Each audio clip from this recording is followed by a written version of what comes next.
Are you ready for the test? Test? The Sarbanes-Oxley controls test that we'll be doing today. I'm doing a Sarbanes-Oxley control today? Yeah.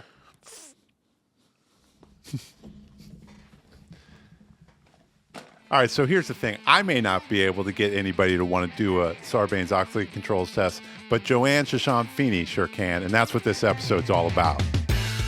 What makes a company great? What makes a company tick?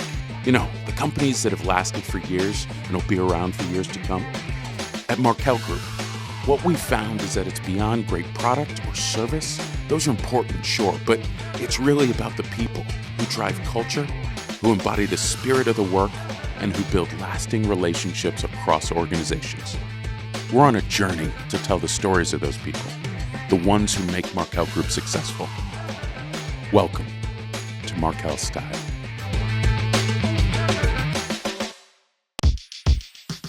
So, Matt, admittedly, I would have failed that test. Failed. Yeah, that just failed.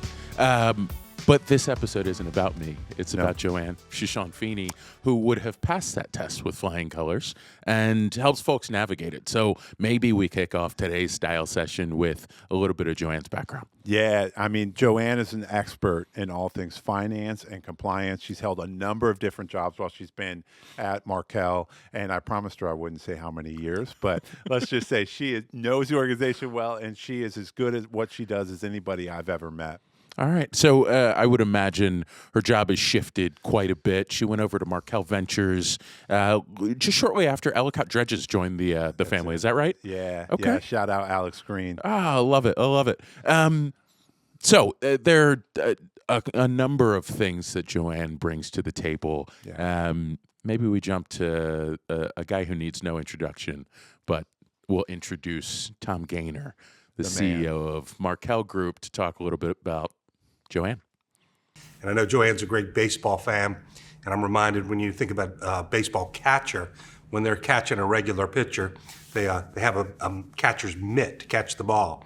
But if they are catching a pitcher who happens to throw a knuckleball, the glove is a lot bigger because the pitches can come from all over. And Joanne has kind of had to wear a knuckleball catcher's mitt through her whole career, and she's caught every pitch from every angle at every speed that has come at her over a long time. She's very deserving of this award.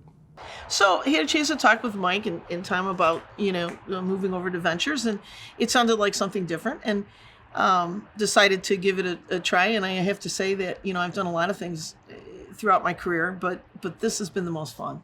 Okay, so Joanne's good people. We like that. We have established that for this episode, and quite frankly, not surprised given the caliber of folks we've gotten to talk about on these episodes. But tell me about Markel Ventures. Yeah, absolutely. So if you look at Ventures, the idea of it, we talked a little bit about it with the Ellicott episode. It's basically in 2005, we had an idea, which was what would happen if we found non-insurance businesses who shared similar values, had a long-term perspective, were really committed to doing the right thing, not just by shareholders, but customers and employees, really viewed the world in the similar ways that we do.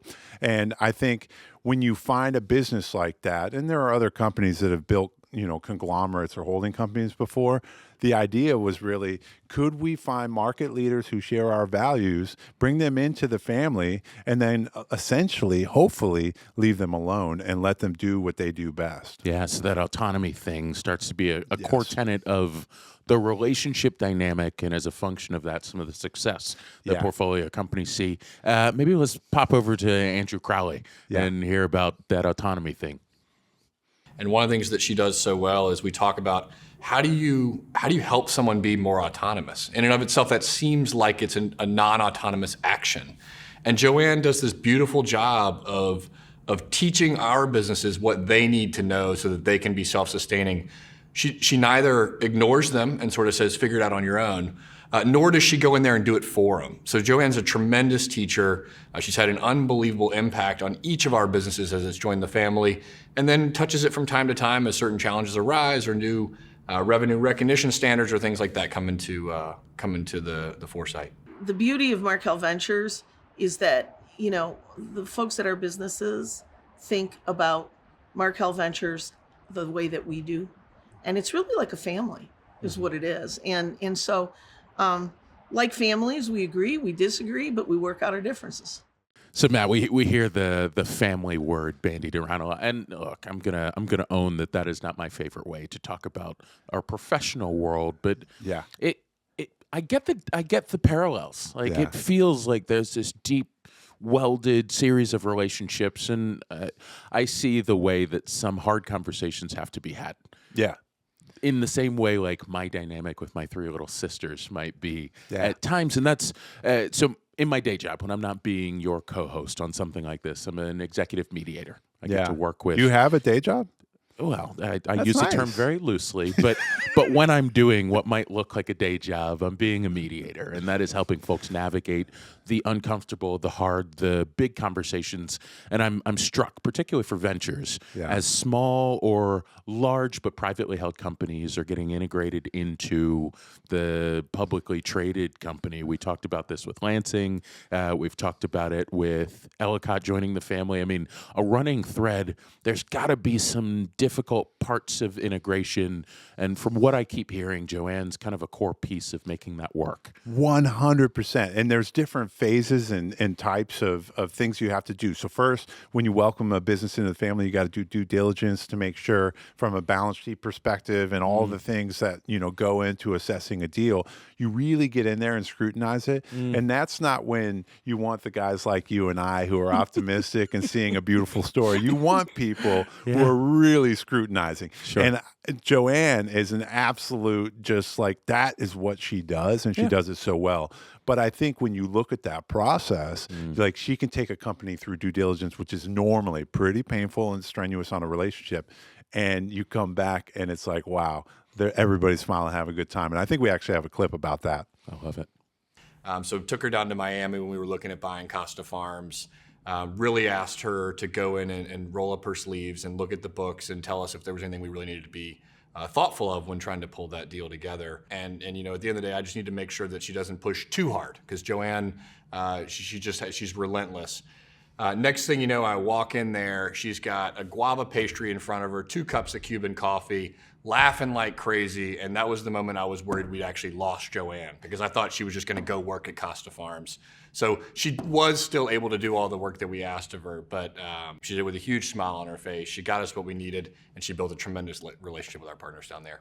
Once you build a relationship and you have that ability to have the hard conversations, you don't want to have too many, and we try not to, but those times happen. I love that last line, right? Like, once you build a relationship, you can have the hard conversations. Like, there's an order of operations, and one might argue that the due diligence process is part of the building a relationship, like getting to see the real things that are happening to make sure it fits, and then to be able to navigate together. And so, the idea of Joanne building such deep relationships, I would imagine, is part predicated on listening, but also predicated on finding some common ground and being able to share that. You and I have talked about the idea of signal to noise ratio, right? From when we were laying telegraph cable across the Atlantic, how much signal or the actual message being sent was wrapped up or obfuscated by noise or static. And if we get really good at communicators, I'm no stranger to communication in your role, if we get really good, we get like a really clean signal through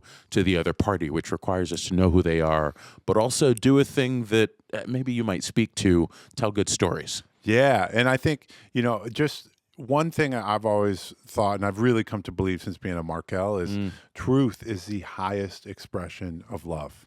Because if you really care about somebody, you really love somebody, you're actually going to say the hard thing, which would be so much easier to just never say. And this isn't that Joanne's out there just roasting everybody, But what she is doing is she can look at you in the eye, you can trust her, you can care about her, but you know that if she's asking you to do something, you really have to do it. And she's very careful how she does it, but like you say, master building relationships to do it.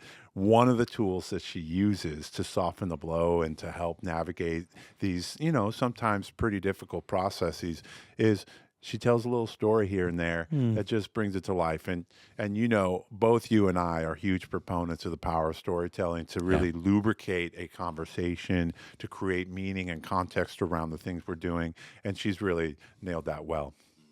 I mean, I think of great politicians who are great at telling stories. The one attribute about Joanne that we always have come to appreciate is her ability to tell stories and relate to different situations. So it really kind of puts you in the moment with her, almost as if you're there with her. And so I think that's a great skill to have, when working with businesses, with delivering tough messages, with just getting to know another individual. I think that's one of her greatest attributes. Well, Ace, it's probably time to bring this one home. And I think there's a key point here, which is a lot of the things we talked about, we, insinuated that it was, Joanne does the difficult work. Sure. And, due diligence is a tough process. Sarbanes-Oxley, all the financial controls, everything like that she does is tricky. But I don't want to make it sound like she just does the hard things. I think the real point of the story here is that our work, and we've talked about, is inherently complex. Yeah. There's a lot of friction. And when you have people like Joanne, you can take processes that would otherwise be very painful and make them somehow enjoyable. And that, to me, is her greatest gift, and we're certainly grateful for it. I love it. I think that wraps us up for yet another Markel Style session. Of course, and as always, thank you, but mostly thanks to Joanne Cichon-Feeney for exemplifying some of the work we're talking about here.